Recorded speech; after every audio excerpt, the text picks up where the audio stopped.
mararka qaar calafku wuxuu isku keenaa oo mideeya laba qofood ay kala duwan tahay heerkooda nololeed, aqooneed, shaqo ama dhaqaale. Haddaba muuqaalkan waxaan ku soo bandhigaynaa laba qofood ay waayaha nolosha ku kala xireen laba heer oo kaaf iyo kala dheeri ah, misena calafka kulmiyey wax isugu dari mustaqbalna wadaagay. Gabadhan ka muuqata sawirka horteena yaala waxaa lagu magacaabaa Amy Abrahamson, waana qofka aan ku qaadaa dhigi doono muuqaalkeena maanta. Gabadhani waxay ku dhalatay dalka Sweden, waxayna ku soo barbaartay nolol aad u heersareysa, waxayna heerkooda koowaad ee waxbarashada ku soo qaadatay isla dalka Sweden oo ay asal ahaan ka soo jeedo, balse waxay kadib u wareegtay magaalada London ee cariga England, halkaas oo ay ku qaadatay waxbarashadeedii heerka jaamacadeed. Amy kadib markii ay dhameysay waxbarashada jaamacadda waxay markiiba ku guuleysatay inay hesho shaqadii ay ku taami jirtay caruurnimadeedii oo ahayd inay noqoto jilaa dhanka filimada masraxa ah, iyadoo u soo wareegtay magaalada Amsterdam ee dalka Holland. Markii ay ku da'deedu ahayd 29 jir waxay noqotay director ama film sameeye guud oo ay ka noqotay tiyaatar weyn ku yaala magaalada Vienna ee Austria. Amy waxay u muuqatay qof gaaray yool kasta ay ku taamaysay inay nolosha ka gaarto, laakiin nolosheeda waxaa ka maqnaa hal tiir oo muhiim ah bini'aadamka oo dhan oo ay u baahan yihiin, taasoo ahayd inay hesho lamaane jecel ama wehel la wadaaga mustaqbalka nolosha. Amy waxay waqtigeeda ugu badan ku bixin jirtay safaro joogto ah oo loogu kala gooshayo magaalooyinka waaweyn ee Yurub si ay u gudato waajibaadkeeda howl maalmeedkeeda. Marar badan ay haasaabo la wadaagtay Amy rag ay la kulanto oo badanaa kama aysan helin shaqsi ay ku qanacdo oo kaafiya qalbigeeda, halka kaliya ay saaxiib la ahayd Amy kuwa wada guursada oo ubad gardaadiyey. waxaa la gaaray sanadkii 2005. Amy waxay da'deedu ahayd 29 jir, waxaana fooda ku soo haayay oo 2 toddobaad oo kaliya ka dhineed dhalashadeedii 30aad. Amy oo dareemaysa caajis iyo daal fara badan ayaa go'aansatay inay fasaxa dhalashadeeda ku soo qaadato magaalada Amsterdam. Maalin kadib markii ay Amy timid magaalada Amsterdam waxay fariisatay meel wadada dhinaceeda ah iyadoo sugaysa saaxiibteed oo ay ku balameen goobtaas. Amy waxay daawasho ugu dhaqaaqday dadkii kala duwanaa ee wadada marayay, waxayna indhaheedu qabteen lamaanayaal fara badan oo gacmaha is haystee kana muuqata farxad iyo reenreen. Amy waxay durbadiiba dareentay niyad jab iyo tiiraanyo iyadoo dareemaysa inaysan farxadda nolosheeda kaamil ahayn inta ay lamaane la'aan tahay, laakiin waxay iskula dardaarantay inaysan ka rajo dhigin inay maalintay noqotoba heli doonto lamaane iftiinka ku daran aayaha nolosheeda.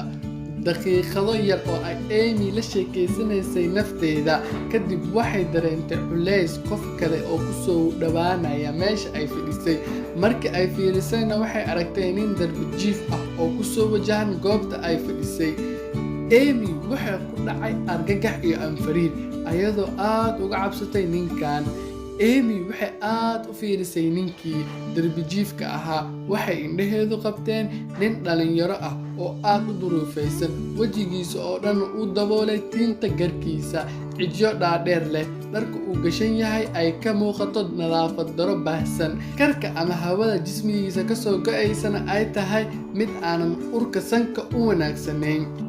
Markii uu ninkan lagu magacaabo Victor Kulo u soo dhawaaday, Amy wuxuu weydiiyay saacadda ama goor sheegtada, taasoo la yaab ku noqotay Amy maadaama goob aan ka fogeyn halka ay fadhisay ay ku taalo saacad ama goor sheegto weyn oo u samaysa sida shaashadaha, balse waxay go'aansatay inay u sheegto inta ay marayso saacadda. Kadib waxaa Amy iyo ninkii darbi jiifka ahaa dhexmaray hadallo gaagaaban oo teelteel ah. Amy waxay la noqotay inay la sheekaysanayso qof ay muddo isgaranayeen oo kale. Waxay la dhacday sida gaaban ee uu Vic u dhageysanayo kelmadaheeda iyo sida xigmadda ku dheehanta ee uu ugu jawaab celinayo su'aasheeda. qiyaastii muddo 10 daqiiqo ah kadib markii ay wada fadhiyeen Amy iyo Vic, waxaa ku soo biiray Amy saaxiibteed oo ay markii goobta ku balansanaayeen si ay hore isugu raacaan. Laakiin intaysan Amy ka tegin ayuu Vic si kaftan ah ku yidhi, Amy halkan ama goobta ayaa inoo balan ah 5 maalmood kadib. Amy oo aad ula yaaban kalsoonida ninkan ayaa dhoola cadeysay kadibna dhaqaaqday. Amy waxay ku mashquushay jadwal maalmeedkeedii, laakiin waxay marar badan niyadda ku haysay sheekadii iyo balantii hadalkii ugu dambeeyay ee Vic, ayadoo mararka qaar isku qancinaysay ninkaas darbijiifka ah inuusan ahayn qof balan iyo waqti ahmiyad siin kara. wuxuu waqtiga isguraba waxaa la gaaray xilligii balanta. Amy waxay go'aansatay inay tagto goobtii lagu ballamay si ay ugu salgaarto inuu Vic ka dhabeeyay hadalkiisa iyo in kale. Amy waxay fariisatay meel aan ka fogeyn halkii lagu ballamay, iyadoo indhaha la raacaysa dadkii meeshaas jooga iyo kuwa maraya, balse waxay markiiba indhaheedu qabteen Vic oo fadhiya isla goobtii balanta.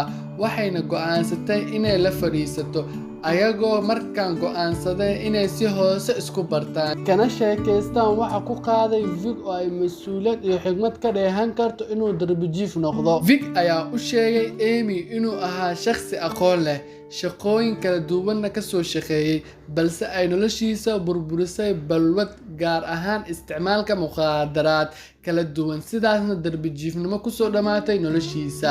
maalintaas Vic waxaa ka muuqatay nadaafad daro weyn, cidiyihiisu waxay ahaayeen kuwo wasakh ah. wuxuu sitay boorso yar oo ay ku jiraan dharka iyo buste oo dhaxanta kaga hawdo xilliga uu darbiyada jiifo, wuxuuna gaadiid ahaan u isticmaalaya baaskiil ama bushkuleeti. Vic ayaa Amy u sheegay inuusan wax khamri ah ama balwad ah isticmaalin tan iyo markii uu bartay Amy, asagoo u sheegay in waqtiga kooban ee ay is yaqaanaan uu dareemay dareen gaar ah oo uusan hore qof shakhsi kale ah ugu qaadin. Amy ayaa sidoo kale Vic u sheegtay inaysan fiirinaynin darbijiifnimadiisa iyo daruufta ka muuqata, balse ay fiirinayso shakhsiyadda wanaagsan iyo xigmadda ka soo burqanaysa afkiisa. Amy iyo Vic waxay sheekadoodu socotay ilaa la gaaray qorax dhicii. Amy ayaa gabagabadii macsalaameysay Vic, una sheegtay inay maalinka beri ah safar u tahay magaalada Vienna ee dalka Austria, aysan humin inay mar kale dib ula kulmi doonto iyo in kale, balse waxay u qortay numbarkeeda taleefankeeda, iyadoo u sheegtay inuu waqti walba soo wici karo. muddo 7 kadib ah, Amy oo ka jawaabaysa taleefankeeda ayaa garatay codka qofka soo wacay, mise waa Vic oo ugu hambalyeynaya farxadda dhalashadeeda. in cabaar ah markii ay wada sheekaysanayeen ayuu u sheegay in uu joogo magaalada Vienna. layaab, Amy ayaa weydiisay oo sidee ku timid. Vic ayaa yidhi waxaan soo raacay tareen, waxay ahayd inaan imaado muddo 2 maalmood ka hor, laakiin booliska Holland ayaa i xiray kadib markii aan xaday digaagad ama dooro, maadaama aan gaajo badan dareemayay, sidaas ayaana u soo dib dhacay. wixii waqtigaas ka dambeeyay Vic wuxuu qayb kaga noolaa guriga Amy, wuxuu wax ka bedelay noloshiisa, wuxuu helay shaqo, waxaana aad u sii xoogaystay xiriirka Amy iyo Vic. muddo 2 sano ah kadib waxaa dhacay guurka Amy iyo Vic. 6 sano kadibna waxaa qoyskooda ku soo biirtay ubad mataano ah oo loo bixiyay Desta iyo Till. waxaa intaas ka dambeeyay Vic wuxuu dhabarka u ritay mas'uuliyadda dhaqaalaha qoyska, isagoo asaasay shirkad cilad bixisa waxyaabaha elektarooniga ah, halka Amy xoogga u saartay barbaarinta carruurta. waxaa ka soo wareegatay 15 sano. carruurta Amy iyo Vic mar walba oo lagu sheekeeyo in aabbahoodu ahaa darbijiif, way ku adkeed inay rumaystaan, ilaa markii dambe ay Amy qortay buug meelo badan oo caalamka aad loogu jeclaaday looguna iibsaday, kaasoo lagu magacaabo How to Fall in Love with a Man Who Lives in a Bush, ama sida loo jeclaado nin ku nool duurka ama hawdka. Amy ayaa buugga ku sheegtay in la kulanka ay la kulantay Vic maalintaas ahaa kulankii ugu qiimaha badnaa nolosheedii, ayadoo ku safaysay Vic inuu ka qiimo sareeyo nin walba ay ku riyoon jiray qiimihiisa. Vic iyo Amy ayaa ka soo muuqday janalo fara badan oo ku yaala Ingiriiska iyo Mareykanka, halkaasoo ay ku soo bandhigeen qisadooda jacayl, taasoo si weyn loogu riyaaqay. haddaba waxaan qisadan ka baran karnaa in jacaylka iyo calafku aysan lahayn xuduud gaar ah, iyo inuu waqti iyo waayuhu kulmin kara shakhsiyaad kala heer ah. waxaa kale oo aan qisadan ka faa'iidi karnaa sida wanaagsan loola dhaqmo aadanaha duruuf kasta ha ku sugnaado iyo inaan qofka lagu qiimeeyo muuqaalkiisa guud balse lagu qiimeeyo shakhsiyadda ku dhex abuuran oo ka duwanaan karta muuqaalka bannaanka ee qofka. haddaba daawad haddii aad channelka ku cusub tahay subscribe saar, haddii aad hore u joogtana like saar muuqaalkan, wixii fikrad iyo ra'yina qaybta comment